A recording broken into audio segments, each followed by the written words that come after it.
ਸਤਿ ਸ਼੍ਰੀ ਅਕਾਲ ਦੋਸਤੋ, ਮੈਂ ਹਾਂ ਜੀਤ ਹਰਜੀਤ। ਅੱਜ ਮੈਂ ਤੁਹਾਡੇ ਨਾਲ ਜਸਪਾਲ ਕੌਰ ਦੀ ਕਹਾਣੀ ਵੈਟ ਟੱਚ ਸਾਂਝੀ ਕਰ ਰਿਹਾ।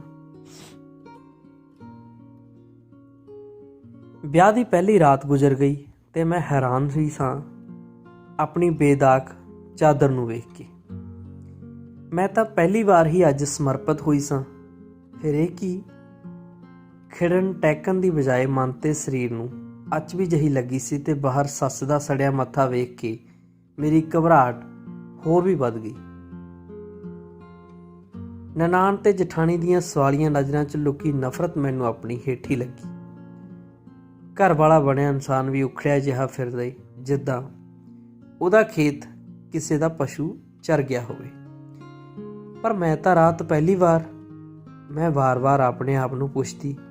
ਅੰਦਰਲੇ ਯਕੀਨ ਨੇ ਬੇਸ਼ੱਕ ਮੈਨੂੰ ਬੰਨ੍ਹ ਰੱਖਿਆ ਸੀ, ਪਰ ਫਿਰ ਵੀ ਮੇਰੇ ਵਾਂਗ ਚਾਦਰ ਵੀ ਬੇਦਾਗ ਕਿਵੇਂ? ਇਸ ਸਵਾਲ ਨੇ ਮੇਰਾ ਸਾਰਾ ਸਿਰ ਭਾਰਾ ਕਰ ਦਿੱਤਾ। ਵਿਆਹ ਵਰਗੇ ਖੂਬਸੂਰਤ ਖਿਆਲ ਅੱਜ ਫਿੱਕੇ ਜਿਹੇ ਲੱਗੇ। ਕਿਵੇਂ ਇੱਕ ਕੁਆਰੀ ਕੁੜੀ ਆਪਣੇ ਚਾਅ ਇੱਕ ਬੰਦੇ ਲਈ ਰਾਖਵੇਂ ਰੱਖ ਲੈਂਦੀ ਏ, ਜਿਵੇਂ ਕੋਈ ਵੱਖਰੀ ਰੰਗੀਲੀ ਦੁਨੀਆ ਉਹਦਾ ਇੰਤਜ਼ਾਰ ਕਰ ਰਹੀ ਹੋਵੇ। ਉਹਦਾ ਹਮਸਫ਼ਰ ਸਭ ਤੋਂ ਸੋਹਣਾ, ਕਾਬਲ ਤੇ ਲਿਆਕਤ ਦਾ ਮਾਲਕ ਹੋਵੇ। ਜ਼ਿੰਦਗੀ ਦੀ ਨਵੀਂ ਸ਼ੁਰੂਆਤ ਦੇ ਨਸ਼ੇ ਕਿਵੇਂ ਖਿਆਲਾਂ ਨੂੰ ਹੁਲਾਰੇ ਦੇਈ ਰੱਖਦੇ ਨੇ ਤੇ ਉਹਨਾਂ ਹੁਲਾਰਿਆਂ ਦੀ ਮਸਤੀ ਦੇ ਸਿਰ ਨੂੰ ਚੜੇ ਭੌਂ ਹੌਲੀ-ਹੌਲੀ ਉਤਰ ਰਹੇ ਸੀ। ਆਪਣੇ ਅੰਦਰਲੇ ਯਕੀਨ ਕਰਕੇ ਮੈਂ ਸਹਿਜ ਹੋ ਗਈ ਸਾਂ ਕਿ ਮੈਂ ਕੁਝ ਗਲਤ ਨਹੀਂ ਕੀਤਾ ਸੀ। ਹੋਸਟਲ 'ਚ ਰਹਿੰਦਿਆਂ ਸਹੇਲੀਆਂ ਨਾਲ ਅਕਸਰ ਅਜਿਹੇ ਵਿਸ਼ੇ 'ਤੇ ਗੱਲਬਾਤ ਹੋ ਜਾਂਦੀ। ਸਾਇੰਸ ਸਟੂਡੈਂਟ ਹੋਣ ਕਾਰਨ ਵੀ ਕਈ ਗੱਲਾਂ ਬਾਰੇ ਜਾਣਕਾਰੀ ਸੀ। ਸਹੇਲੀਆਂ ਨਾਲ ਗੱਲਾਂ ਕਰਦਿਆਂ ਮਨ ਦੀਆਂ ਕਈ ਪਰਤਾਂ ਖੁੱਲ੍ਹਣ ਲੱਗੀਆਂ। ਮਾਸਿਕ ਚੱਕਰ ਬਾਰੇ ਵਿਸਥਾਰ 'ਚ ਪੜ੍ਹਦਿਆਂ ਗੱਲਾਂ ਵੀ ਹੁੰਦੀਆਂ। ਮੇਰੀ ਕਜ਼ਨ ਦਾ ਤਲਾਕ ਸਿਰਫ ਇਸੇ ਕਰਕੇ ਹੋਇਆ ਕਿ ਉਹ ਪਹਿਲੀ ਰਾਤ ਉਹਦੇ ਬਲੀਡਿੰਗ ਨਹੀਂ ਹੋਈ। ਵਰਜਨੈਂਟੀ ਦਾ ਸਬੂਤ ਹੁੰਦਾ ਏ, ਗਗਨ ਦੱਸਦੀ। ਮੂਰਖ ਲੋਕ ਅੱਜ ਕੱਲ੍ਹ ਤਾਂ ਇਸ ਬਾਰੇ ਇੰਨਾ ਸੋਚਿਆ ਨਹੀਂ ਜਾਂਦਾ। ਇਹ ਲੇਅਰ ਕਿਸੇ ਵੇਲੇ ਵੀ ਟੁੱਟ ਜਾਂਦੀ। ਕੁੜੀਆਂ ਸਪੋਰਟਸ ਕਰਦੀਆਂ, ਹੋਰ ਕਈ ਤਰ੍ਹਾਂ ਦੀ ਐਕਟੀਵਿਟੀਜ਼। ਗਗਨ ਯਾਰ, ਮੈਨੂੰ ਇਹ ਦੱਸ ਕਿ ਮੁੰਡਿਆਂ ਦੀ ਵਰਜੈਨਿਟੀ ਦਾ ਸਬੂਤ ਕੀ ਹੁੰਦਾ? ਉਹਨਾਂ ਦਾ ਕੁਝ ਨਹੀਂ ਟੁੱਟਦਾ? ਸਾਰੀਆਂ ਕੁੜੀਆਂ ਤਾਰੀ ਮਾਰ ਕੇ ਹੱਸਦੀਆਂ ਹਨ। ਸਾਨੂੰ ਕੀ ਪਤਾ? ਸਵੇਰੇ ਬਾਇਓਲੋਜੀ ਵਾਲੀ ਮੈਡਮ ਨੂੰ ਪੁੱਛ ਲਵੀਂ। ਮੈਂ ਤਾਂ ਕਦੇ ਸਪੋਰਟਸ ਵਿੱਚ ਵੀ ਨਹੀਂ ਗਈ ਤੇ ਫਿਰ ਪਰ ਮੈਂ ਸਾਈਕਲ 'ਤੇ ਉਛਲ ਕੁੱਦ ਤਾਂ ਚੱਲਦੀ ਰਹਿੰਦੀ। 9ਵੀਂ ਜਮਾਤ ਵਿੱਚ ਖੋ-ਖੋ ਵੀ ਤਾਂ ਖੇਡਦੇ ਸੀ ਤੇ ਸਰੀਰਕ ਸਿੱਖਿਆ ਦੇ ਪੀਰੀਅਡ 'ਚ ਲੱਗੀ ਜੰਪ, ਹਾਈ ਜੰਪ। ਸੋਚਾਂ 'ਚ ਗਲਤਾਨ ਮਲ ਪਤਾ ਨਹੀਂ ਕਿੱਥੇ ਝਾਕ ਆਪਣੇ ਕੋਹਜ਼ ਨੂੰ ਲੱਭਦਾ ਫਿਰਦਾ। ਚੱਲ ਕੋਈ ਗੱਲ ਨਹੀਂ, ਮੈਨੂੰ ਕਿਹੜਾ ਕਿਸੇ ਨੇ ਪੁੱਛਿਆ। ਪੜ੍ਹੇ ਲਿਖੇ ਨੇ, ਸਮਝ ਹੀ ਗਏ ਹੋਣਗੇ। ਮੈਂ ਆਪਣੇ ਆਪ ਨੂੰ ਸਮਝ ਹਾਂ ਕਰਨ ਦੀ ਕੋਸ਼ਿਸ਼ ਕਰਦੀ, ਪਰ ਮਨ ਕਿਤੇ ਅੜਿਆ ਹੋਇਆ ਵੀ ਸੀ। ਪ੍ਰੀਤ ਦਾ ਵਿਆਹ ਵੀ ਤਾਂ BA ਦੇ ਅਖੀਰਲੇ ਸਾਲ ਹੀ ਹੋ ਗਿਆ ਸੀ ਤੇ ਜਦੋਂ ਉਹ ਹੋਸਟਲ 'ਚ ਸਾਨੂੰ ਮਿਲਣ ਆਈ ਤੇ ਉਹਦੇ ਸੋਹਣੇ ਜਿਹੇ ਕੱਪੜੇ 'ਚ ਸਜੀ ਕਿੰਨੀ ਖੁਸ਼ ਲੱਗ ਰਹੀ ਸੀ। ਕੁੜੀਆਂ ਨੂੰ ਮਿਲਦਿਆਂ ਉਹਦੇ ਰੰਗ 'ਤੇ ਲਾਲੀ ਜਿਹੀ ਆ ਗਈ। ਉਹਨੂੰ ਪਤਾ ਸੀ ਕਿ ਇਹ ਕਿਹੜੇ ਸਵਾਲ ਪੁੱਛਣ ਵਾਲੀਆਂ ਹਨ। ਮੈਂ ਉਹ ਚਾਦਰ ਸਾਂਭ ਕੇ ਰੱਖ ਲਈ। ਉਹਨੇ ਮਾਣ ਭਰੀ ਸ਼ਰਮ ਨਾਲ ਦੱਸਿਆ। ਚਾਦਰ ਦਾ ਬੇਦਾਗ ਰਹਿਣਾ ਮੈਨੂੰ ਚੁੱਭ ਰਿਹਾ ਸੀ ਤੇ ਸ਼ਾਇਦ ਮੇਰੀ ਸੱਸ ਦੇ ਮਾਣ ਨੂੰ ਜ਼ਿਆਦਾ ਸੱਟ ਵੱਜੀ ਸੀ। ਹਰ ਕੰਮ ਵਿੱਚ ਕੋਈ ਨਾ ਕੋਈ ਨੁਕਸ ਕੱਢ ਹੀ ਜਾਣਾ। ਆਖਰ ਚਿੜ ਮੇਰੇ ਕੋਲੋਂ ਵੀ ਜਵਾਬ ਦਿੱਤਾ ਜਾਂਦਾ, ਕਿੱਡੀ ਜਵਾਨ ਏ, ਤੁਸੀਂ ਲੜਾਈ ਪਾਉਂਦੇ ਹੋ ਤੇ ਮੇਰਾ ਮੂੰਹ ਖੁੱਲ੍ਹਦਾ। ਤੇਰਾ ਮੂੰਹ ਪਹਿਲਾਂ ਹੀ ਖੁੱਲ੍ਹਾ ਏ, ਤੂੰ ਸਭ ਕੁਝ ਪਵਾ ਕੇ ਆਈ ਏ ਮੂੰਹ 'ਚ। ਤੇ ਆਖਰ ਉਹਨੇ ਤਾਨਾ ਦੇ ਹੀ ਦਿੱਤਾ। ਉਹਦੀਆਂ ਨਜ਼ਰਾਂ 'ਚ ਮੈਂ ਬੇਦਾਗ ਨਹੀਂ ਸੀ। ਉਹਨੂੰ ਲੱਖ ਵਾਰੀ ਸਮਝਾਉਣ 'ਤੇ ਵੀ ਸਮਝ ਨਹੀਂ ਸੀ ਆਉਣੀ। ਉਹਦੇ ਇਸ ਘਟੀਆ ਦੋਹਰੇ ਅਰਥਾਂ ਵਾਲੇ ਤਾਨੇ ਨੇ ਮੇਰਾ ਚੀਰਹਰਨ ਕਰ ਦਿੱਤਾ ਸੀ। ਮੈਂ ਕਿਸੇ ਨੂੰ ਪੁੱਛਾਂ ਕਿ ਕੀ ਕਾਰਨ ਹੋ ਸਕਦਾ ਹੈ?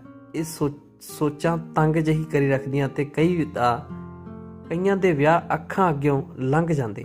ਕਜ਼ਨ ਦੇ ਵਿਆਹ ਦੀ ਅਗਲੀ ਸਵੇਰ ਵਹੁਟੀ ਨੂੰ ਉਠਾਉਣਾ ਸੀ, ਨਾਲੇ ਚਾਦਰ ਨਵੀਂ ਵਿਛਾ ਦਿਓ, ਮਾਸੀ ਆਪਣੀ ਧੀ ਨੂੰ ਕਹਿੰਦੀ ਏ। ਉਹ ਤਾਂ ਉਹਨਾਂ ਬਦਲ ਲਈਏ, ਪਹਿਲਾਂ ਹੀ ਖਰਾਬ ਹੋ ਗਈ ਸੀ। ਸੁਣ ਕੇ ਮਾਸੀ ਦੇ ਚਿਹਰੇ 'ਤੇ ਮੁਸਕਾਨ ਆ ਗਈ ਸੀ। ਏਡੀ ਵੱਡੀ ਕਿਹੜੀ ਗੱਲ ਹੈ? ਇਹ ਚੰਗੀ ਕਸੌਟੀ ਹੈ ਔਰਤ ਦੇ ਕਿਰਦਾਰ ਨੂੰ ਪਰਖਣ ਦੀ। ਹਸਬੈਂਡ ਨਾਲ ਗੱਲ ਕਰਾਂ, ਪਰ ਮੈਂ ਕੀ ਸਫਾਈ ਦੇਵਾਂ ਤੇ ਮੈਂ ਕਿਉਂ ਸਫਾਈ ਦੇਵਾਂ? ਮੈਂ ਤਾਂ ਉਹਨਾਂ ਕੋਲੋਂ ਕੁਝ ਪੁੱਛਿਆ ਤਾਂ ਉਹਨਾਂ ਵੀ ਮੇਰੇ ਕੋਲੋਂ ਕੁਝ ਨਹੀਂ, ਬਿਨਾਂ ਗੁਨਾਹ ਤੋਂ ਦੋਸ਼ੀ ਹੋਣ ਦਾ ਅਹਿਸਾਸ ਤਾਂ ਫਿਰ ਵੀ ਕਰਵਾ ਦਿੱਤਾ। ਇਹ ਕੈਸੀ ਪ੍ਰੀਖਿਆ ਹੈ ਵਰਜੈਨਿਟੀ ਦੇ ਸਬੂਤ ਦੇਣ ਲਈ? ਮੈਂ ਤਾਂ ਕੁਝ ਪੁੱਛਿਆ ਨਹੀਂ, ਤੁਹਾਡੀ ਵਰਜੈਨਿਟੀ ਕਿਵੇਂ ਮਾਪੀ ਜਾਵੇ? ਪ੍ਰੀਖਿਆ ਤੇ ਸਮਾਜ ਵਿੱਚ ਔਰਤ ਸਦੀਆਂ ਤੋਂ ਦਿੰਦੀ ਆ ਰਹੀ ਹੈ। ਅਗਨੀ ਪ੍ਰੀਖਿਆ ਤੋਂ ਘੱਟ ਨਹੀਂ ਸੀ ਇਹ ਵੀ। ਮੇਰੇ ਅੰਦਰ ਬਲ ਦੀ ਅੱਗ ਨੇ ਮਾਤਾ ਸੀਤਾ ਚੇਤੇ ਕਰਵਾ ਦਿੱਤੀ। ਕਾਲਜ ਦੀ ਸਹੇਲੀ ਨਵਰੀਤ ਦੀ ਗੱਲ ਚੇਤੇ ਆਉਂਦੀ। ਮੈਂ ਜਦੋਂ ਛੋਟੀ ਸੀ ਤੇ ਮੇਰੇ ਮਾਸੜ ਨੇ ਮੇਰੀਆਂ ਲੱਤਾਂ ਨੂੰ ਆਪਣੀਆਂ ਲੱਤਾਂ ਵਿੱਚ ਦਬਾ ਲਿਆ। ਮੈਨੂੰ ਬੜਾ ਗੰਦਾ ਲੱਗਿਆ ਤੇ ਊਂ ਕਰਕੇ ਮੈਂ ਆਪਣੇ ਆਪ ਨੂੰ ਛੁਡਾਇਆ ਤੇ ਫਿਰ ਕਦੇ ਮਾਸੜ ਕੋਲ ਨਹੀਂ ਗਈ। ਕੁਝ ਸਾਲਾਂ ਬਾਅਦ ਐਕਸੀਡੈਂਟ 'ਚ ਮਾਸੜ ਦੀ ਡੈਥ ਹੋ ਗਈ ਤੇ ਮੈਨੂੰ ਲੱਗਿਆ ਜਿਵੇਂ ਕੁਝ ਵਧੀਆ ਹੋਇਆ ਹੋਵੇ। ਇਹ ਬੱਚੀ ਨਵਰੀਤ ਦੀ ਭਾਵਨਾ ਸੀ। ਉਦੋਂ ਮੈਂ ਸੁਣ ਹੈਰਾਨ ਹੁੰਦੀ ਸੀ ਕਿ ਇੰਜ ਕਿੱਦਾਂ ਹੋ ਸਕਦਾ। ਮੈਨੂੰ ਵੀ ਕਿੰਨਾ ਬੁਰਾ ਲੱਗਾ ਸੀ ਜਦੋਂ ਡੈਡੀ ਦੇ ਨਾਲ ਦੇ ਪਿੰਡ ਦੇ ਇੱਕ ਬੰਦਾ ਘਰ ਆਉਂਦਾ ਸੀ ਜਿਸ ਨੂੰ ਮੈਂ ਤਾਇਆ ਜੀ ਕਹਿੰਦੀ ਸਾਂ। ਉਹ ਕਿੰਨੇ ਅਜੀਬ ਜਿਹੇ ਢੰਗ ਨਾਲ ਮੇਰੇ ਵੱਲ ਵੇਂਦਾ ਹੁੰਦਾ ਸੀ। ਜਦੋਂ ਮਾਂ ਨੂੰ ਦੱਸਿਆ ਤਾਂ ਉਹ ਕਹਿੰਦੀ ਉਹਦੀਆਂ ਅੱਖਾਂ ਹੀ ਇੱਦਾਂ ਦੀਆਂ। ਨਵਰੀਤ ਦੀ ਯਾਦ ਆਈ ਗੱਲ ਨੇ ਮੈਨੂੰ ਬੇਚੈਨ ਜਿਹਾ ਕਰ ਦਿੱਤਾ ਸੀ ਕਿ ਕਿਤੇ ਮੇਰੇ ਨਾਲ ਬਚਪਨ ਵਿੱਚ ਤਾਂ ਕੁਝ ਗਲਤ ਨਹੀਂ ਸੀ ਹੋਇਆ। ਬੜਾ ਜ਼ੋਰ ਪਾਉਂਦੀ ਹਾਂ ਦਿਮਾਗ ਤੇ, ਕੁਝ ਤਾਂ ਜ਼ਰੂਰ ਹੈ ਜੋ ਮੇਰੀ ਯਾਦ ਸ਼ਕਤੀ ਦੇ ਕਾਬੂ ਨਹੀਂ ਆ ਰਿਹਾ। ਸੋਚਦਿਆਂ ਮੇਰੇ ਦਿਮਾਗ ਵਿੱਚ ਅਚਨਚੇਤ ਕੁਝ ਉਗੜਨ ਲੱਗਦਾ। ਲਹੂ ਦਾ ਦਾਗ, ਤਾਏ ਦਾ ਘਰ, ਕੱਚਾ ਜਿਹਾ ਬਰਾਂਡਾ ਜਿਸ ਵਿੱਚ ਚੌਰਸ ਮੋਰੀਆਂ, ਵਿਹੜੇ 'ਚ ਖੇਡਦਾ ਬੱਚਾ, ਬਰਾਂਡੇ 'ਚ ਬੱਚੇ ਦੇ ਚੀਕਣ ਦੀ ਆਵਾਜ਼ ਤੇ ਮੂੰਹ ਅੱਗੇ ਹੱਥ ਦੇ ਕੇ ਮੂੰਹ ਬੰਦ ਕਰਨਾ। ਦਿਮਾਗ ਸੁੰਨ ਜਿਹਾ ਹੋ ਗਿਆ ਤੇ ਕੁਝ ਹੋਰ ਯਾਦ ਕਰਨ ਦੀ ਕੋਸ਼ਿਸ਼ ਕਰਦੀ ਹਾਂ। ਹੌਲੀ ਮਾਂ ਦੀ ਗੱਲ ਚੇਤੇ ਆਉਂਦੀ। ਆ ਤੇਰੇ ਅੰਡਰਵੀਅਰ ਤੇ ਲਹੂ ਦਾ ਨਿਸ਼ਾਨ ਕਾਹਦਾ? ਮਾਂ ਨੇ ਹੈਰਾਨੀ ਨਾਲ ਪੁੱਛਿਆ। ਤੌਖਲਾ ਜਾਇਜ਼ ਸੀ ਕਿ ਇੰਨੀ ਛੋਟੀ ਬੱਚੀ ਨੂੰ ਹਾਲੇ ਮਾਹਵਾਰੀ ਵੀ ਸ਼ੁਰੂਆਤ ਨਹੀਂ ਸੀ ਹੋਈ ਤੇ ਨਿਸ਼ਾਨ? ਪਤਾ ਨਹੀਂ ਮੰਮੀ। ਨਹੀਂ ਦੱਸ ਬੇਟਾ, ਕੁਝ ਵੱਜ ਨਹੀਂ ਕਿਹਾ? ਨਹੀਂ, ਮੈਨੂੰ ਨਹੀਂ ਪਤਾ, ਮੈਂ ਖੇਡਦੀ ਫਿਰਦੀ ਸੀ। ਮਾਂ ਨੇ ਗੱਲ ਹੋਊ ਪਰੇ ਕਰ ਛੱਡ ਕੇ ਇੰਚ ਫਿੰਸੀ ਫੋੜਾ ਫਿਸਿਆ ਹੋਣਾ। ਭੋਲੀ ਔਰਤ ਨੇ ਕੁਝ ਹੋਰ ਤਹਿ ਤੱਕ ਜਾਣ ਦੀ ਕੋਸ਼ਿਸ਼ ਨਹੀਂ ਕੀਤੀ। ਸੋਚ ਇੱਥੋਂ ਤੱਕ ਜਾ ਹੀ ਨਹੀਂ ਸੀ ਸਕਦੀ। ਗੁੱਝੀਆਂ ਪਰਤਾਂ ਤਹਿ ਤੱਕ ਖੁੱਲ੍ਹ ਗਈਆਂ। ਧੁੰਦਲੇ ਅਕਸ ਸਾਫ਼ ਹੋਣ ਲੱਗੇ। ਕਿਵੇਂ ਮੈਂ ਤੀਜੀ ਚੌਥੀ 'ਚ ਪੜ੍ਹਦੀ ਸਕੂਲ ਦਾ ਕੰਮ ਕਰਨ ਤੋਂ ਬਾਅਦ ਵਿਹੜੇ 'ਚ ਖੇਡਦੀ। ਭਰਾ ਹਾਲੇ ਛੋਟਾ ਸੀ। ਮਾਂ ਨੇ ਕਹਿਣਾ, ਜਾ ਆਪਣੇ ਤਾਏ ਵੱਲ ਖੇਡਾ। ਇਹ ਤਾਇਆ ਡੈਡੀ ਦੇ ਤਾਏ ਦਾ ਪੁੱਤ ਭਰਾ ਸੀ। ਦੂਜੇ ਬਾਬਿਓ ਲੱਗੇ ਇਸ ਤਾਏ ਦੀ ਧੀ ਮੈਥੋਂ ਕਾਫੀ ਵੱਡੀ ਸੀ ਤੇ ਮੈਨੂੰ ਬੜਾ ਪਿਆਰ ਕਰਦੀ। ਉਹਦੇ ਭਰਾ ਵੱਡੇ ਸਨ ਤੇ ਕਿਸੇ ਦੂਸਰੇ ਸ਼ਹਿਰ ਨੌਕਰੀ ਕਰਦੇ ਸਨ। ਇਦਾਂ ਹੀ ਹਮੇਸ਼ਾ ਦੀ ਤਰ੍ਹਾਂ ਮੈਂ ਕਈ ਵਾਰ ਉਹਨਾਂ ਵਿੱਚੋਂ ਇੱਕ ਛੁੱਟੀ ਲਈ ਘਰ ਆਇਆ ਹੋਇਆ ਸੀ। ਮੈਨੂੰ ਵਿਸਰ ਗਏ ਚੇਤੇ 'ਚੋਂ ਕੁਝ ਅਕਸ ਅੱਖਾਂ ਅੱਗੇ ਤੈਰਨ ਲੱਗਦਾ। ਕਿੱਦਾਂ ਉਹਨੇ ਮੈਨੂੰ ਕੁੱਛੜ ਚੁੱਕ ਲਿਆ ਤੇ ਵਿਹੜੇ 'ਚ ਤੁਰਿਆ ਫਿਰੇ। ਫਿਰ ਕੁਝ ਦੇਰ ਬਾਅਦ ਉਹ ਵਰਾਂਡੇ 'ਚ ਲੈ ਗਿਆ ਤੇ ਜ਼ੋਰ ਜ਼ਬਰਦਸਤੀ ਕਰਨ ਲੱਗਾ। ਅੰਗ ਛੋਟੇ ਬੱਚੇ ਦੇ ਸੀ। ਉਹ ਕਾਮਯਾਬ ਨਾ ਹੋ ਸਕਿਆ, ਪਰ ਉਹਦੀ ਕੋਸ਼ਿਸ਼ ਨੇ ਪੀੜ ਦਾ ਅਹਿਸਾਸ ਕਰਾਇਆ ਤੇ ਚੀਕ ਨੂੰ ਹੱਥ ਨਾਲ ਦਬਾ ਦਿੱਤਾ। ਬਸ ਆ ਬਾਹਰ ਚਲੀਏ। ਕੀ ਹੋਇਆ? ਇਹ ਕਿਉਂ ਰੋਈ? ਵਿਹੜੇ 'ਚ ਪੀੜੀ ਡਾਹੀ ਬੈਠੀ ਤਾਈ ਨੇ ਪੁੱਛਿਆ। ਐਵੇਂ ਡਰ ਗਈ। ਉਹਨੇ ਮੈਨੂੰ ਥੱਲੇ ਉਤਾਰ ਦਿੱਤਾ ਤੇ ਮੈਂ ਥੋੜੀ ਦੇਰ ਬਾਅਦ ਘਰ ਚਲੀ ਗਈ ਹੋਵਾਂਗੀ। ਉਸ ਤੋਂ ਬਾਅਦ ਸਿਰਫ ਮਾਂ ਦੇ ਕੀਤੇ ਸਵਾਲ ਹੀ ਯਾਦ ਸਨ। ਹੈਰਾਨੀ ਦੀ ਗੱਲ ਇਹ ਕਿ ਇੰਨਾ ਚਿਰ ਮੇਰੇ ਦਿਮਾਗ 'ਚੋਂ ਵਿਸਰੇ ਕਿੱਦਾਂ ਰਹੇ। ਪਰ ਮੈਂ ਕੀ ਕਰ ਸਕਦੀ ਸੀ ਹੁਣ? ਇੰਨਾ ਹੀ ਸ਼ੁਕਰ ਹੈ ਰੱਬ ਦਾ, ਉਹ ਸਭ ਦੁਬਾਰਾ ਰਿਪੀਟ ਨਹੀਂ ਹੋਇਆ। ਮੈਨੂੰ ਤਾਂ ਇਹ ਵੀ ਨਹੀਂ ਯਾਦ ਕਿ ਦੁਬਾਰਾ ਉਹਨਾਂ ਦੇ ਘਰ ਗਈ ਹਾਂ ਜਾਂ ਨਹੀਂ। ਮਾਂ ਨੇ ਵੀ ਇਸ ਬਾਬਤ ਕਦੇ ਕੋਈ ਸਵਾਲ ਤੇ ਫਿਕਰ ਜ਼ਾਹਰ ਨਹੀਂ ਕੀਤਾ ਮੁੜ ਕੇ। ਪਰ ਉਹ ਪੈਂਟੀ ਤੇ ਦਾਗ, ਮੈਂ ਵਰਜਨ ਨਹੀਂ ਸੀ। ਰੇਪ ਦੀ ਕੋਸ਼ਿਸ਼ ਸੀ ਪਰ ਰੇਪ ਨਹੀਂ ਹੋਇਆ। ਕਿਸ ਨੂੰ ਦੱਸਾਂ ਤੇ ਕਿਉਂ ਦੱਸਾਂ? ਜੋ ਮੇਰੇ ਦੱਸਣ ਨਾਲ ਮਸਲਾ ਹੱਲ ਹੋਣ ਵਾਲਾ ਹੋਵੇ ਤਾਂ ਇਹ ਮਸਲਾ ਹੀ ਨਾ ਹੁੰਦਾ। ਲੋਕ ਗਰੀਬ ਮਾਨਸਿਕਤਾ ਦੇ ਹਨ ਤੇ ਇੰਨੇ ਸਾਲਾਂ ਬਾਅਦ ਕਿਵੇਂ ਦੱਸਾਂ ਰੱਬਾ? ਕਿਉਂ ਚੇਤੇ ਆਇਆ ਮੈਨੂੰ ਇੰਨੇ ਸਾਲਾਂ ਬਾਅਦ? ਇਹਨੂੰ ਦੁਬਾਰਾ ਭੁੱਲ ਜਾਣਾ ਹੀ ਬਿਹਤਰ ਹੋਵੇਗਾ। ਤੇ ਮੈਨੂੰ ਜ਼ਿੰਦਗੀ 'ਚ ਅੱਗੇ ਵਧਣਾ ਹੋਵੇਗਾ। ਸ਼ਾਇਦ ਇਹੀ ਕਾਰਨ ਹੋਵੇਗਾ ਕਿ ਮੇਰੀ ਚਾਦਰ ਬੇਦਾਗ ਨਹੀਂ ਰਹੀ। ਅਗਰ ਉਸ ਵੇਲੇ ਹਾਈਮਨ ਲੇਅਰ ਬਣ ਚੁੱਕੀ ਹੋਵੇਗੀ ਤਾਂ ਮੇਰਾ ਕੀ ਕਸੂਰ? ਪਰ ਮੇਰਾ ਸੱਤ ਭੰਗ ਕਰਨ ਦੀ ਕੋਸ਼ਿਸ਼ ਤਾਂ ਕਿਸੇ ਨੇ ਕੀਤੀ ਹੀ ਸੀ। ਕਿਉਂ ਮੇਰਾ ਖਿਆਲ ਨਹੀਂ ਰੱਖਿਆ ਗਿਆ? ਖਿਆਲ ਰੱਖਣ ਦਾ ਮਤਲਬ ਇਹ ਨਹੀਂ ਸੀ ਕਿ ਉਹ ਮੈਨੂੰ ਅੰਦਰ ਬੰਨ੍ਹ ਲੈਂਦੇ। ਉਹ ਰੱਬਾ, ਬੇਦਾਗ ਹੋਣ ਤੇ ਵੀ ਕਿਉਂ ਮੈਂ ਆਪਣੇ ਹਮਸਫ਼ਰ ਕੋਲ ਨਵੀਂ ਨਕੋਰ ਨਾ ਪਹੁੰਚੀ। ਹੌਲੀ ਹੌਲੀ ਪਰਿਵਾਰ ਦੇ ਮਨਾਂ 'ਚ ਸਭ ਠੀਕ ਹੋਣ ਲੱਗਾ। ਬਣੀ ਦਾਲ 'ਚ ਇੱਕ ਦਾਣਾ ਟੋਣਾ ਤੇ ਦਾਲ ਹੀ ਦਾਲ ਦੇ ਬਣੇ ਹੋਣ ਦਾ ਪਤਾ ਲੱਗ ਜਾਂਦਾ ਹੈ। ਉਹਨਾਂ ਨੂੰ ਮੇਰੇ ਚਰਿੱਤਰ ਤੇ ਹੁਣ ਕੋਈ ਸ਼ੱਕ ਸੁਭਾ ਨਹੀਂ ਸੀ। ਸਾਇੰਸ ਟੀਚਰ ਹੋਣ ਕਾਰਨ ਪਤੀ ਦੇਵ ਨੂੰ ਇਹ ਗੱਲ ਚੰਗੀ ਤਰ੍ਹਾਂ ਸਮਝਾ ਚੁੱਕੀ ਸਾਂ। ਮੈਨੂੰ ਇਹ ਚੰਗਾ ਨਹੀਂ ਲੱਗਾ ਕਿ ਮੈਂ ਆਪਣੇ ਚਰਿੱਤਰ ਬਾਰੇ ਕਿਸੇ ਨੂੰ ਜਵਾਬਦੇਹ ਹੋਵਾਂ। ਰਹਿ ਕੇ ਇਹ ਗੱਲ ਮੇਰੇ ਚੁੱਭਦੀ ਦਿਮਾਗ ਨੂੰ। ਆਖਰ ਮੇਰੀ ਆਪਣੀ ਹੋਂਦ ਹੈ। ਜੋ ਸਵਾਲ ਮੈਂ ਕਿਸੇ ਨੂੰ ਨਹੀਂ ਪੁੱਛ ਸਕਦੀ, ਕੋਈ ਮੈਨੂੰ ਕਿਉਂ ਕਰੇ? ਗੱਲ ਤਾਂ ਠੀਕ ਹੈ ਤੇਰੀ, ਮੈਂ ਵੀ ਮਾਫੀ ਚਾਹੁੰਦਾ ਤੈਥੋਂ। ਸਾਡੀ ਸੋਚ ਸਮਾਜ ਦੇ ਚੌਕਠੇ 'ਚ ਇੱਦਾਂ ਫਿੱਟ ਆ ਕਿ ਕੁਝ ਨਵਾਂ ਉਸਾਰੂ ਉਹ ਸੋਚਣਾ ਗੁਨਾਹ ਹੋ ਜਾਂਦਾ ਹੈ। ਅੱਜ ਗੂਗਲ ਦੀ ਮਿਹਰਬਾਨੀ ਨਾਲ ਇੱਕ ਨਵੀਂ ਗੱਲ ਪਤਾ ਲੱਗੀ ਮੈਨੂੰ। ਬੜੀ ਉਤਸੁਕਤਾ ਨਾਲ ਇਹਨਾਂ ਨੇ ਕਿਹਾ, ਤੈਨੂੰ ਪਤਾ ਹੈ ਬਣਾਵਟੀ ਹਾਈਮਨ ਲੇਅਰ ਵੀ ਵਿਕਸਿਤ ਕੀਤੀ ਜਾ ਸਕਦੀ ਹੈ। ਲਹੂ ਵਰਗਾ ਤਰਲ ਉਸ ਲੇਅਰ ਵਿੱਚ ਪਾਇਆ ਜਾਂਦਾ ਹੈ। ਬੜੀ ਹੈਰਾਨੀ ਨਾਲ ਮੈਂ ਚੌੜੀਆਂ ਅੱਖਾਂ ਕਰਕੇ ਪੁੱਛਿਆ, ਹਾਂਜੀ, ਸਿਰਫ ਤੇਰੀ ਸੱਸ ਵਰਗੀ ਨੂੰ ਤਸੱਲੀ ਦੇਣ ਲਈ। ਤੇ ਫਿਰ ਮੈਂ ਸਟੱਡੀ ਕੀਤਾ ਕਿ ਇਸ ਬਾਰੇ ਤਾਂ ਵਾਕਿਆ ਕਮਾਲ। ਕਈ ਕੁੜੀਆਂ ਵਾਸਤੇ ਤਾਂ ਇਹ ਵਰਦਾਨ ਹੈ। ਅੱਖ ਦੱਬ ਕੇ ਵਿਅੰਗ ਨਾਲ ਇਹਨਾਂ ਨੇ ਕਿਹਾ, ਹਿੰਗ ਲੱਗੇ ਨਾ ਫਟਕੜੀ, ਰੰਗ ਚੋਖਾ। ਕੁਦਰਤ ਦਾ ਮੁਕਾਬਲਾ ਕਰਨ ਨਿਕਲੀ ਦੁਨੀਆ ਨੂੰ ਸਲਾਮ। ਪਰ ਸਵਾਲ ਕਿਸੇ ਦੀ ਤਸੱਲੀ ਦਾ ਨਹੀਂ, ਆਪਣੇ ਆਜ਼ਾਦ ਵਜੂਦ ਦਾ ਵੀ ਹੈ। ਇਸ ਬਨਾਵਟੀ ਲੇਅਰ ਦੀ ਖੋਜ ਪਿੱਛੇ ਫਿਰ ਭਾਵਨਾ ਤਾਂ ਉਹ ਹੋਵੇਗੀ ਆਪਣੇ ਆਪ ਨੂੰ ਸਾਬਤ ਕਰਨ ਦੀ। ਕਿਉਂ ਨਹੀਂ ਅਸਲੀਅਤ ਨੂੰ ਸਵੀਕਾਰਿਆ ਜਾਂਦਾ? ਵੈਸੇ ਕੁੜੀਆਂ ਲਈ ਮੁੰਡਿਆਂ ਦੀ ਅਖੌਤੀ ਮਰਦਾਨਗੀ ਲਈ ਵਰਦਾਨ ਆਏ। ਕੁੜੀ ਨੂੰ ਤਾਂ ਪਤਾ ਹੀ ਹੈ ਇਹ ਬਨਾਵਟੀ ਹੈ। ਮੈਂ ਵੀ ਬਰਾਬਰ ਅੱਖ ਦੱਬ ਕੇ ਅਖੀਰਲੀ ਗੱਲ ਕਹੀ, ਤੂੰ ਫਿਕਰ ਨਾ ਕਰ, ਸਭ ਕੁਝ ਚੱਲਦਾ ਰਹਿਣਾ ਇੰਝ ਹੀ ਦੁਨੀਆ 'ਚ। ਤੂੰ ਆਪਦੀ ਸੋਚ ਮੁਤਾਬਕ ਚੱਲੀ ਜਾ, ਮੈਂ ਸਦਾ ਤੇਰੇ ਨਾਲ ਹਾਂ। ਠੀਕ ਹੀ ਆਂਦੇ, ਖਸਮ ਹੋਵੇ ਤੇ ਵਿਹੜਾ ਦੇਵਾਂ ਥਲ, ਖਸਮ ਹੋਵੇ ਵੱਲ ਤੇ ਵਿਹੜਾ ਦੇਵਾਂ ਥਲ। ਸ਼ੁਕਰ ਹੈ ਤੁਹਾਨੂੰ ਇਸ ਬਾਰੇ ਪਤਾ ਨਹੀਂ, ਤਾਂ ਮੈਂ ਤਾਨੇ ਮਿਹਣਿਆਂ ਖਾ ਲੈਣੀ ਸੀ। ਸਾਨੂੰ ਖੁਸ਼ ਵੇਖ ਕੇ ਬਾਕੀ ਪਰਿਵਾਰ ਦੇ ਮੱਥੇ ਦੀਆਂ ਤਿਉੜੀਆਂ ਵੀ ਸਾਫ਼ ਹੋਣ ਲੱਗੀਆਂ। ਪ੍ਰੈਗਨੈਂਸੀ ਦਾ 9ਵਾਂ ਮਹੀਨਾ ਚੱਲ ਰਿਹਾ ਸੀ ਤੇ ਮੇਰੀ ਸੱਸ ਨੇ ਹਸਪਤਾਲ 'ਚ ਤਾਏ ਦੀ ਧੀ ਲੱਗਦੀ ਨਨਾਣ ਨੂੰ ਨਾਲ ਭੇਜ ਦਿੱਤਾ। ਸ਼ਾਇਦ ਉਹਨੇ ਮਨ 'ਚ ਗੰਢ ਹਾਲੇ ਵੀ ਵੱਜੀ ਹੋਈ ਸੀ। ਨਵੇਂ ਮਹਿਮਾਨ ਦੇ ਆਉਣ ਦੀ ਖੁਸ਼ੀ 'ਚ ਮੈਂ ਬਹੁਤਾ ਧਿਆਨ ਇਸ ਵੱਲ ਨਾ ਦਿੱਤਾ, ਸਗੋਂ ਆਪਣੇ ਆਉਣ ਵਾਲੇ ਪਲਾਂ ਦੀ ਉਡੀਕ ਵਿੱਚ ਮਨ ਨੂੰ ਸਰੂਰਿਆ ਪਿਆ ਸੀ। ਬੱਚੀ ਦੇ ਜਨਮ ਦੀ ਖਬਰ ਸੁਣ ਕੇ ਪਤਾ ਨਹੀਂ ਕੋਈ ਖੁਸ਼ ਹੋਇਆ ਜਾਂ ਨਹੀਂ, ਪਰ ਮੇਰਾ ਰੋਮ ਸ਼ੁਕਰਾਨੇ ਵਿੱਚ ਸੀ। ਆਪਰੇਸ਼ਨ ਥੀਏਟਰ 'ਚੋਂ ਨਿਕਲਦਿਆਂ ਮੇਰੇ ਹੱਬੀ ਨੇ ਮੇਰਾ ਹੱਥ ਚੁੰਮਿਆ ਤੇ ਇਹ ਮੇਰੇ ਲਈ ਵੱਡਾ ਸਨਮਾਨ ਸੀ, ਜਿਸ ਵਿੱਚ ਉਹਦਾ ਪਿਆਰ ਤੇ ਧੰਨਵਾਦ ਦੋਵੇਂ ਲੁਕੇ ਹੋਏ ਸਨ। ਕੁਝ ਦਿਨਾਂ ਬਾਅਦ ਘਰ ਪੈਰ ਪਾਇਆ ਤਾਂ ਆਂਢ ਗੁਆਂਢ ਬੱਚਾ ਵੇਖਣ ਆਇਆ। ਜਿਵੇਂ ਰਿਵਾਜ਼ ਹੈ ਸਮਾਜ ਦਾ, ਗੁਆਂਢਣ ਚਾਚੀ ਕਹਿੰਦੀ, ਲੱਛਮੀ ਆ ਗਈ, ਚੱਲ ਉਹ ਜਾਣੇ। ਤੇ ਸੱਸ ਦਾ ਜਵਾਬ ਸੀ, ਆਹੋ ਮੈਂ ਤਾਂ ਤੋਰ ਵੇਖ ਕੇ ਪਹਿਚਾਨ ਲਿਆ ਸੀ ਬਈ ਨਹੀਂ, ਹਾਲੇ ਨਹੀਂ ਕਿਸਮਤ ਤੇਜ਼।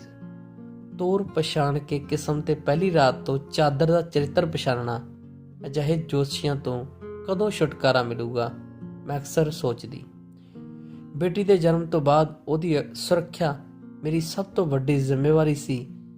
ਗੈਰ ਤਾਂ ਦੂਰ, ਮੈਂ ਤਾਂ ਕਦੇ ਆਪਣਿਆਂ ਤੇ ਵੀ ਯਕੀਨ ਨਾ ਕਰਾਂ। ਬੱਚਿਆਂ ਨੂੰ ਕਦੇ ਵੀ ਕਿਸੇ ਨੌਕਰ ਦੇ ਹੱਥ ਨਾ ਫੜਾਉਂਦੀ, ਨਾ ਹੀ ਬੱਸ ਵਿੱਚ ਸਫ਼ਰ ਕਰਦਿਆਂ ਬੱਚੀ ਨੂੰ ਕਿਸੇ ਨੂੰ ਹੱਥ ਲਾਉਣ ਦਿੰਦੀ। ਆਪ ਹੀ ਤਿਆਰ ਕਰਦੀ, ਨਭਾਉਂਦੀ, ਖਵਾਉਂਦੀ, ਹਰ ਕੰਮ ਆਪ। ਕੋਈ ਡੂੰਘੀ ਸੋਚ ਤੇ ਸਹਿਮ ਮਨ ਵਿੱਚ ਘਰ ਕਰੀ ਬੈਠਾ ਸੀ। ਜਦੋਂ ਮੇਰੀ ਬੱਚੀ ਛੋਟੀ ਸੀ ਤਾਂ ਮੇਰੀ ਸੱਸ ਕਿਤੇ ਬਾਹਰ ਜਾਣ ਲੱਗਿਆ ਗੁਆਂਢੀ ਦੇ ਘਰ ਛੱਡ ਗਈ। ਜਿੱਦਾਂ ਹੀ ਮੈਂ ਸਕੂਲ ਤੋਂ ਆਈ ਤੇ ਆਪਣੀ ਸੱਸ ਨਾਲ ਚੰਗੀ ਤਾਂ ਠਾਂ ਹੋਈ, ਕਿਉਂ ਛੱਡਿਆ ਮੇਰਾ ਬੱਚਾ ਕਿਸੇ ਦੇ ਘਰ? ਜੇ ਨਹੀਂ ਸਾਂਭ ਸਕਦੇ ਤਾਂ ਦੱਸ ਦਿਓ, ਮੈਂ ਨੌਕਰੀ ਛੱਡ ਦੇਣੀ ਹੈ। ਨਵੀਂ ਗੱਲ ਸੁਣ ਲਓ, ਉਹ ਕੋਈ ਬੇਗਾਨੇ। ਮੈਨੂੰ ਲੱਗਿਆ ਇਸ ਨਾਲ ਵੈਸਣ ਦਾ ਕੋਈ ਫਾਇਦਾ ਨਹੀਂ, ਮੈਨੂੰ ਆਪਣੇ ਆਪ ਹੀ ਕੁਝ ਕਰਨਾ ਪਵੇਗਾ। ਮੈਂ ਆਪਣੇ ਹੱਬੀ ਨੂੰ ਕਹਿ ਕੇ ਸਖਤ ਹਦਾਇਤ ਕਰਵਾ ਦਿੱਤੀ ਕਿ ਕਦੇ ਬੇਟੀ ਕਿਸੇ ਦੇ ਘਰ ਨਹੀਂ ਜਾਣ ਦਿੱਤੀ ਜਾਵੇਗੀ, ਭਾਵੇਂ ਕਿੰਨਾ ਵੀ ਜ਼ਰੂਰੀ ਕੰਮ ਕਿਉਂ ਨਾ ਹੋਵੇ, ਮੈਂ ਛੁੱਟੀ ਲੈ ਲਵਾਂਗੀ। ਵੈਸੇ ਤੂੰ ਇੰਨਾ ਡਰਦੀ ਕਿਉਂ ਹਾਂ? ਹੱਬੀ ਪੁੱਛਦੇ। ਤੁਸੀਂ ਕਦੇ ਸੁਣਿਆ ਬੱਚਿਆਂ ਨੂੰ ਕਈ ਸਣਕੀ ਬਿਮਾਰ ਲੋਕ ਗਲਤ ਤਰੀਕੇ ਨਾਲ ਟੱਚ ਕਰਦੇ? ਛੋਟੀਆਂ ਬੱਚੀਆਂ ਦੇ ਬਲਾਤਕਾਰ ਦੀਆਂ ਖਬਰਾਂ ਨਹੀਂ ਸੁਣੀਆਂ ਕਦੇ, ਜਿਹੜੇ ਬਹੁਤੇ ਆਪਣੇ ਵੱਲ ਹੀ ਕੀਤੇ ਜਾਂਦੇ ਹਨ? ਆਪਣੇ ਸ਼ਬਦ ਮੇਰੇ ਕੋਲੋਂ ਚਿੱਥ ਕੇ ਬੋਲਿਆ ਗਿਆ। ਮੇਰੇ ਚਿਹਰੇ ਤੇ ਕਸੀਸ ਜਿਹੀ ਵੱਟੀ ਜਾਂਦੀ। ਅਜਿਹੀ ਘਟਨਾ ਜੋ ਕਿਤੇ ਬਚਪਨ 'ਚ ਮੇਰੇ ਨਾਲ ਘਟੀ ਸੀ ਪਰ ਭੁੱਲ ਗਈ, ਸਕੂਲ ਤੋਂ ਕਾਲਜ ਤੱਕ ਵੀ ਯਾਦ ਨਾ ਆਈ, ਪਰ ਪਤਾ ਨਹੀਂ ਅਚੇਤ ਮਨ 'ਚ ਕਿੱਥੇ ਛੁਪ ਗਈ ਸੀ। 8 ਸਾਲ ਦੀ ਬੱਚੀ ਨਾਲ ਬਲਾਤਕਾਰ, ਬੱਚੀ ਦੀ ਬੁਰੀ ਤਰ੍ਹਾਂ ਜ਼ਖਮੀ, ਹਸਪਤਾਲ ਵਿੱਚ ਜੇਰੇ ਇਲਾਜ, ਮਾਮਲਾ ਦਰਜ, ਦੋਸ਼ੀਆਂ ਦੀ ਭਾਲ ਜਾਰੀ। ਟੀਵੀ ਤੇ ਖਬਰ ਚੱਲ ਰਹੀ ਸੀ, ਸਾਰੇ ਨਿਊਜ਼ ਚੈਨਲ ਖਬਰ ਵਿਖਾ ਰਹੇ ਸੀ। ਕੁਝ ਚੈਨਲ ਤੇ ਲੜਕੀਆਂ ਦੀ ਸੁਰੱਖਿਆ ਸੰਬੰਧੀ ਬਹਿਸ ਹੋ ਰਹੀ ਸੀ। ਆਪੋ ਆਪਣੇ ਵਿਚਾਰ ਤੇ ਤੀਰ ਛੱਡੇ ਜਾ ਰਹੇ ਸਨ। ਸਦਾ ਇੰਜ ਹੀ ਹੁੰਦਾ ਤੇ ਸਮੱਸਿਆਵਾਂ ਜਿਉਂਦੀਆਂ ਤਿਉਂ ਬਣੀਆਂ ਰਹਿੰਦੀਆਂ। ਆ ਵੇਖ ਲਓ ਸਾਰੇ ਜਾਣੇ, ਇਹਨਾਂ ਗੱਲਾਂ ਕਰਕੇ ਨਹੀਂ ਛੱਡਦੀ ਬੱਚਾ ਇਕੱਲਾ ਜਾਂ ਕਿਸੇ ਹੋਰ ਕੋਲ। ਹੁਣ ਮੇਰੇ ਨਾਲ ਸਹਿਮਤ ਹੋਣ ਲੱਗੇ ਸਨ। ਬਲਾਤਕਾਰ ਦਾ ਮਾਮਲਾ ਤੂਲ ਫੜ ਗਿਆ। ਸਵੇਰੇ ਸਕੂਲ ਅਸੈਂਬਲੀ ਵਿੱਚ ਬੱਚਿਆਂ ਨੂੰ ਵੈਡ ਟੱਚ ਬਾਰੇ ਦੱਸਿਆ ਜਾ ਰਿਹਾ ਸੀ। ਅਸੈਂਬਲੀ 'ਚ ਖੜੀ ਮੈਡਮ ਰੀਨਾ ਦੀਆਂ ਅੱਖਾਂ ਭਰੀਆਂ ਹੋਈਆਂ ਸਨ। ਕੀ ਗੱਲ ਰੀਨਾ? ਮੈਂ ਹੌਲੀ ਜਿਹੀ ਪੁੱਛਿਆ। ਉਹ ਕੁਝ ਨਾ ਬੋਲੀ, ਅੱਖਾਂ ਦੇ ਨਾਲ ਗੱਚ ਵੀ ਭਰਿਆ ਸੀ। ਮੈਂ ਜ਼ਿਆਦਾ ਕੁਰੇਦਣਾ ਠੀਕ ਨਾ ਸਮਝਿਆ। ਰੀਨਾ, ਸ਼ਾਮ ਨੂੰ ਮਿਲਦੇ ਆ ਘਰ। ਭਰਿਆ ਮਨ ਕਿਤੇ ਤਾਂ ਉਛਲਦਾ ਹੀ ਹੈ। ਮੈਡਮ ਰੀਤ, ਕੀ ਅਸੈਂਬਲੀ 'ਚ ਦੱਸਿਆ ਬੱਚੇ ਸਮਝ ਜਾਣਗੇ ਗੁੱਡ ਤੇ ਬੈਡ ਟੱਚ ਦੇ ਫਰਕ ਨੂੰ? ਕੋਸ਼ਿਸ਼ ਤਾਂ ਕੀਤੀ ਜਾ ਸਕਦੀ ਹੈ ਬੱਚਿਆਂ ਨੂੰ ਸੁਚੇਤ ਕਰਨ ਦੀ। ਬੱਚਿਆਂ ਦੇ ਮਾਪਿਆਂ ਨੂੰ ਵੀ ਸੋਚੀ ਹੋਣੀ ਚਾਹੀਦੀ ਹੈ। ਬੱਚਿਆਂ ਦੀ ਸੁਰੱਖਿਆ ਉਹਨਾਂ ਦੀ ਵੱਡੀ ਜ਼ਿੰਮੇਵਾਰੀ ਹੈ। ਕਿਤੇ ਨਾ ਕਿਤੇ ਮੇਰੇ ਮਾਪਿਆਂ ਦੀ ਕੁਤਾਹੀ ਮੇਰੇ ਅੰਦਰ ਬੋਲ ਰਹੀ ਸੀ, ਤੇ ਜੇ ਮੈਂ ਮਾਪੇ ਆਪ ਗਲਤ ਹੋਣ ਫੇਰ? ਉਹ ਕਿਵੇਂ? ਉਹਦੀ ਗੱਲ ਨੇ ਮੇਰੀਆਂ ਅੱਖਾਂ ਚੌੜੀਆਂ ਜਿਹੀ ਕਰ ਦਿੱਤੀਆਂ। ਅੱਜ ਅਸੈਂਬਲੀ 'ਚ ਬੈਡ ਟੱਚ ਨੇ ਪੁਰਾਣੇ ਜ਼ਖਮਾਂ ਨੂੰ ਵੈਡਲੀ ਟੱਚ ਕੀਤਾ। ਗੱਲ ਸ਼ੁਰੂ ਕਰਨ ਲੱਗਿਆਂ ਉਹ ਸ਼ਬਦਾਂ ਨੂੰ ਜ਼ੋਰੋ ਜ਼ੋਰੀ ਖਿੱਚ ਕੇ ਬੁੱਲਾਂ ਤੱਕ ਲਿਆ ਰਹੀ ਸੀ। 8ਵੀਂ 'ਚ ਪੜ੍ਹਦਿਆਂ ਮੇਰੀ ਮਾਂ ਕੁਝ ਦਿਨਾਂ ਲਈ ਆਪਣੇ ਪੇਕੇ ਗਈ ਤੇ ਮੈਨੂੰ ਘਰ ਛੱਡ ਗਈ ਸਕੂਲ ਜਾਣ ਕਰਕੇ। ਛੋਟੇ ਵੀਰ ਤੇ ਡੈਡੀ ਨਾਲ ਗਏ। ਰਾਤ ਨੂੰ ਮੇਰੇ ਚਾਚੇ ਨੇ ਮੈਨੂੰ ਆਪਣੇ ਨਾਲ ਪੈਣ ਲਈ ਕਿਹਾ। ਮੈਂ ਪੈ ਗਈ ਤੇ ਗਲਤ ਢੰਗ ਨਾਲ ਮੇਰੀਆਂ ਲੱਤਾਂ ਤੋਂ ਪਿੱਠ ਵੱਲ ਹੱਥ ਗਏ। ਮੈਂ ਚੁੱਪ ਵੱਟੀ ਪਈ ਰਹੀ। ਫਿਰ ਮੈਂ ਡਰਦੇ ਮਾਰੇ ਸੁੱਤੇ ਹੋਣ ਦਾ ਭਰਮ ਕੀਤਾ। ਮੈਂ ਸਭ ਸਮਝਦੀ ਸੀ, ਪਰ ਇਸ ਮਾਮਲੇ ਤੇ ਚੁੱਪ ਤੇ ਸਹਿਮੀ ਸੀ। ਭਾਵੇਂ ਅੱਗੇ ਕੁਝ ਨਹੀਂ ਹੋਇਆ, ਪਰ ਉਸ ਗੰਦੀ ਸ਼ੋਅ ਨੇ ਤਨ ਮਨ 'ਚ ਸਹਿਮ ਭਰ ਦਿੱਤਾ। ਹੁਣ ਚਾਚਾ ਕਹਿਣ ਨੂੰ ਜੀ ਨਾ ਕਰਦਾ, ਜਿਵੇਂ ਕੁਝ ਚਿੱਥ ਕੇ ਸੁੱਟ ਦਿੱਤਾ ਹੋਵੇ। ਮਾਂ ਨੂੰ ਮੁੜ ਕੇ ਮੈਂ ਕਦੇ ਜਾਣ ਨਾ ਦੇਣਾ, ਕੱਲੀ ਮੈਂ ਨਾਲ ਜਾਣ ਦੀ ਜ਼ਿੱਦ ਕਰਦੀ। ਜਿਵੇਂ ਕਹਿ ਕੇ ਜ਼ਿੰਦਗੀ ਦੇ ਦਿਨ ਪੂਰੇ ਕੀਤੇ। ਜਦੋਂ ਵੀ ਪੇਕੇ ਜਾਂਦੀ ਤਾਂ ਆ ਫਿਰ ਚੇਤੇ ਆਉਂਦਾ ਸਭ। ਕਦੇ ਇਹ ਕੋਫਤ ਭਰਿਆ ਪਰਛਾਵਾਂ ਲੱਥਣਾ ਹੀ ਨਹੀਂ ਮਨੋ। ਅੱਜ ਤੇਰੇ ਕੋਲ ਗੱਲ ਕਰਕੇ ਮੇਰਾ ਮਨ ਹਲਕਾ ਹੋ ਗਿਆ। ਬੜਾ ਤੰਗ ਕਰਦਾ ਸੀ ਇਹ ਖਿਆਲ ਮੈਨੂੰ। ਅੱਜ ਅਸੈਂਬਲੀ ਵੇਖਣ ਤੋਂ ਬਾਅਦ ਰਿਹਾ ਨਾ ਗਿਆ। ਇਹਨਾਂ ਦੀ ਗੱਲ ਪਤਾ ਨਹੀਂ ਕਿੰਨੀਆਂ ਦੀ ਕਹਾਣੀ ਹੋਵੇਗੀ। ਦ੍ਰੋਪਦੀ ਦੀ ਭਰੀ ਸਭਾ 'ਚ ਚੀਰਹਰਨ ਨਹੀਂ ਹੋਇਆ, ਸਗੋਂ ਘਰਾਂ ਦੇ ਅੰਦਰ ਵੀ ਹੁੰਦਾ ਹੈ ਤੇ ਅੱਜ ਵੀ ਹੋ ਰਿਹਾ ਹੈ। ਅੱਗੇ ਵਧਣ ਦਾ ਹੌਸਲਾ ਦੇ ਕੇ ਰੀਨਾ ਨੂੰ ਘਰੋਂ ਤੋਰਦੀ ਹਾਂ। ਤਾਏ ਦਾ ਘਰ, ਆਪਣਾ ਚਾਚਾ, ਤਾਏ ਦਾ ਪੁੱਤ, ਭਰਾ, ਸੋਚਾਂ ਦੇ ਵਿਧਾਨ ਮੇਰੇ ਸਿਰ 'ਚ ਵੱਜ ਰਹੇ ਸਨ। ਫਿਰ ਵੀ ਪੁੱਤਰਾਂ ਦੀ ਚਾਹ ਕਿੰਨੀ ਤੀਬਰ ਹੈ ਸਾਡੇ ਸਮਾਜ ਵਿੱਚ। ਅੱਜ ਅਸੈਂਬਲੀ ਵਿੱਚ ਇਹੋ ਚਰਚਾ ਕਈਆਂ ਦੇ ਜ਼ਖਮ ਉਚੇੜ ਗਈ ਹੋਣੀ। ਕਿਤੇ ਨਾ ਕਿਤੇ ਕੋਈ ਵੱਧ ਤੇ ਕੋਈ ਘੱਟ ਇਸ ਕਮੀਨੀ ਦਾ ਸ਼ਿਕਾਰ ਜ਼ਰੂਰ ਹੋਇਆ ਹੋਊ। ਨਵਰੀਤ ਦਾ ਫੋਨ ਆਉਂਦਾ ਹੈ। ਅੱਜ ਬੁੱਢੇ ਦਾ ਸਿਆਪਾ ਕੀਤਾ ਮੈਂ। ਉਹ ਗੁੱਸੇ ਤੇ ਵਿਸ਼ਵਾਸ ਨਾਲ ਬੋਲ ਰਹੀ ਸੀ। ਲੱਗਦਾ ਜਿਵੇਂ ਅਸੈਂਬਲੀ ਦੀ ਚਰਚਾ ਨੇ ਇਹਨੂੰ ਵੀ ਜਗਾ ਦਿੱਤਾ। ਹੁਣ ਕੀ ਹੋ ਗਿਆ? ਮੇਰੇ ਸਹੁਰੇ ਦੀ ਨੀਤ ਮਾੜੀ ਹੈ। ਅੱਗੇ ਵੀ ਮੇਰੇ ਤੇ ਇਲਜ਼ਾਮ ਲਾਏ ਕਿ ਤੂੰ ਬਾਹਰ ਖੇ ਖਾਂਦੀ ਹੈ, ਫੋਨ ਤੇ ਕਿਹਦੇ ਨਾਲ ਗੱਲਾਂ ਕਰਦੀ। ਪਰ ਇਹਨਾਂ ਦੇ ਕਹਿਣ ਤੇ ਬੁੱਢੇ ਦਾ ਦਿਮਾਗ ਖਰਾਬ। ਇਹ ਤੂੰ ਟੈਨਸ਼ਨ ਨਾ ਲੈ, ਮੈਂ ਗੱਲ ਨਾ ਗੌਲੀ। ਪਰ ਅੱਜ ਮੈਂ ਰਸੋਈ 'ਚ ਖੜੀ ਤੇ ਬੂਹੇ ਕੋਲ ਖਲੋ ਕੇ ਬਾਹਾਂ ਖੋਲ ਕੇ ਮੈਨੂੰ ਫੜਨ ਦੀ ਕੋਸ਼ਿਸ਼ ਕੀਤੀ। ਮੈਂ ਨਫ਼ਰਤ ਨਾਲ ਜ਼ੋਰ ਦੀ ਧੱਕਾ ਮਾਰਿਆ ਤੇ ਨਾਲੇ ਗਾਲਾਂ ਕੱਢੀਆਂ ਕੰਜਰ ਨੂੰ। ਗਾਤਰਾ ਪਾ ਕੇ ਬੀਬਾ ਬਣਿਆ। ਠੀਕ ਕੀਤਾ ਨਾ ਮੈਂ? ਬਿਲਕੁਲ, ਪਰ ਥੋੜਾ ਘੱਟ ਕੀਤਾ। ਪੱਟ ਸੁੱਟਣੀ ਸੀ ਦਾੜੀ ਕੰਜਰ ਦੀ। ਬੁੱਢੀ ਤਰਲੇ ਪਾਈ ਜਾਂਦੀ, ਧੀਏ ਦੱਸੀ ਨਾ ਕਿਸੇ ਨੂੰ, ਸਾਡੀ ਇੱਜ਼ਤ ਜਾਊ। ਉਹਦੀ ਗੱਲ ਸੁਣ ਕੇ ਮੇਰਾ ਖੂਨ ਖੌਲ ਰਿਹਾ ਸੀ, ਜਿਵੇਂ ਮੈਂ ਆਪਣੇ ਬਚਪਨ ਦਾ ਬਦਲਾ ਉਹਦੀ ਦਾੜੀ ਪੁੱਟ ਕੇ ਲੈਣਾ ਹੋਵੇ। ਮੈਂ ਆਪਣੇ ਮੰਮੀ ਡੈਡੀ ਨੂੰ ਦੱਸਿਆ। ਕਹਿੰਦੇ, ਜਰ ਜਾ ਪੁੱਤ, ਝੱਗਾ ਚੱਕਿਆ ਆਪਣਾ ਢਿੱਡ ਨੰਗਾ ਹੁੰਦਾ। ਢਕੇ ਢਿੱਡ ਥੱਲੇ ਜੋ ਮਰਜ਼ੀ ਹੁੰਦਾ ਰਵੇ, ਚੱਲ ਹੌਸਲਾ ਰੱਖ, ਔਕਾਤ 'ਚ ਰੱਖੀ ਉਹਨਾਂ ਨੂੰ। ਅਸਲ ਹੌਸਲਾ ਮੈਂ ਆਪਣੇ ਆਪ ਨੂੰ ਦੇ ਰਹੀ ਸਾਂ, ਅਸਲ ਵਿਸ਼ਵਾਸ ਆਪਣੇ ਅੰਦਰ ਭਰ ਰਹੀ ਸਾਂ। ਹੁਣ ਇੰਨੇ ਸਾਲਾਂ ਬਾਅਦ ਮੈਂ ਬੇਦਾਗ ਚਾਦਰ ਨੂੰ ਭੁੱਲਦੀ ਜਾ ਰਹੀ ਹਾਂ। ਹੱਬੀ ਵੱਲੋਂ ਦਿੱਤੇ ਪਿਆਰ ਦੇ ਦਾਗ ਮੇਰੇ ਨਿਰਦੋਸ਼ ਤੇ ਬੇਦਾਗ ਹੋਣ ਦਾ ਪ੍ਰਮਾਣ ਹੁੰਦੇ। ਪਿਆਰੀ ਬੱਚੀ ਨੂੰ ਹੱਥਾਂ 'ਚ ਲੈ ਕੇ ਗੁਣਗੁਣਾਉਂਦੀ ਹਾਂ, ਛੋਲੇ ਰੱਜ ਰੱਜ ਜੀਓ ਜ਼ਿੰਦਗੀ, ਚਾਹੇ ਕੁਝ ਵੀ ਜ਼ਮਾਨਾ ਬੋਲੇ।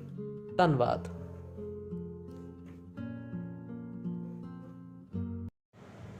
ਚੌਹਾਨ ਇੰਟਰਟੇਨਮੈਂਟ, ਤੁਹਾਡਾ ਆਪਣਾ, ਤੁਹਾਡੇ ਲਈ।